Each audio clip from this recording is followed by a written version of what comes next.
What a week. Nevertheless, here's the news. Greetings Rommies and welcome to romrom.net, the channel sharing the joy of sim racing and to a regular news roundup. Welcome to the channel, thanks for stopping by. My name is Serta and I will be your host for this video. If you have any news for us, send us a mail to news@romrom.net. We're not gonna talk about Thrustmaster's non-announcement, Thrustmaster having become much like Logitech. All marketing, no innovation, plain unadulterated bullshit. And the marketing feels like done by 14-year-olds. No, I'm sorry, 14-year-old kids would be much better at marketing than this joke. What's that joke? As is to be expected, in a company as heterogeneous as Reza, their developers have been affected by Putin's war and therefore work on Automobilista 2 has slowed down. As Renato made clear in a post on the Automobilista 2's forum, there may or may not be an update this weekend. The update will still take place and will be delivered as soon as possible, but an indie developer like Reza is always stretched thin, now even more than ever before.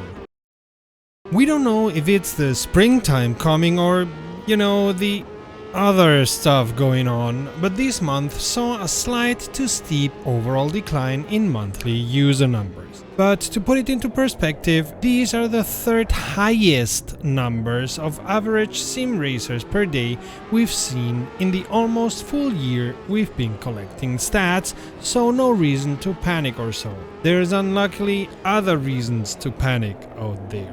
Of all the sims, the only one that saw its numbers go up was NASCAR 21, but going from 17 per day to 22 is not even worth a thought, With regard to specific sims, Race Room's figures are the second worst since we started collecting the data. Wreckfest's the worst by far, and even BeamNG took a hit, but the numbers here are still quite good, and the decrease in R factor 2 is almost negligible. My oh my, what a good UI can do to convince people to race more.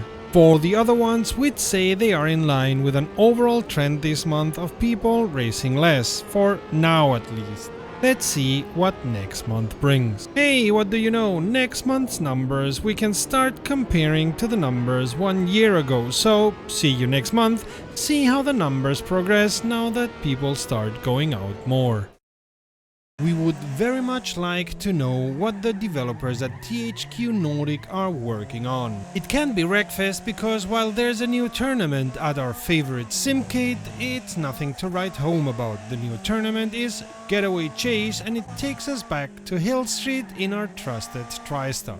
I mean, we get it. It's difficult to do something new month by month, and Wreckfest is still tons of fun even without a new tournament. We have more than enough tracks and more than enough cars to last us a lifetime. But somehow we'd feel better if they would not praise every tournament as if it was the invention of sliced bread. Continuing with the update, they fixed a couple of bugs, the worst of them being issues with save games, and added some improvements, especially on multiplayer, like session mode support with 2 types of qualifying. Interestingly, now you can also set up different types of grid order: normal, reverse, random or qualifying. Normal and reverse, the grid order is determined by the performance points of the cars, and it can be either fastest first, normal, or slowest first, reverse. In the case of qualifying, the grid order is determined by the qualifying session, go figure.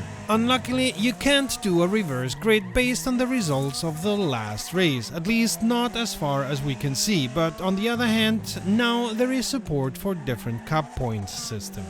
Multiplayer has become more serious friendly, interesting development and surely caused by the many communities using Wreckfest for dirt racing. If they next put in different weather conditions and seasons of the year, it could get very interesting for formal racing series.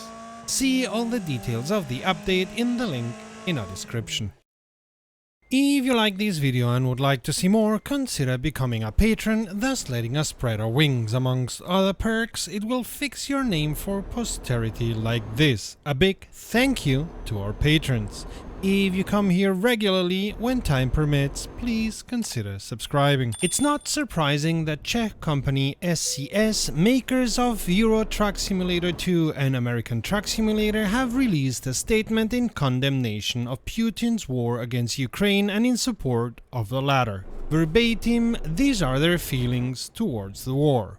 The history of our country carries a memory of sad happenings that resonate in very similar ways with what has been happening in Ukraine in the recent days, weeks and months. We see a very close parallel with what happened here back in 1938 and in 1968, and it leaves us deeply concerned and full of emotions and pain that the modern world has to witness such horrific times again. Not only have they already sent 20,000 euro to Ukraine to support the country, they pledge to send even more in the future. Furthermore, they have released a DLC called Ukrainian Paint Jobs Pack, which is available on Steam. Again, they pledge that 100% of the income made from the sales will be donated to the People in Need charity involved directly in helping people affected by the war. Links to the Steam DLC and to People in Need are in the description of this video. You can win one of 20 DLCs today in our ETS2 stream,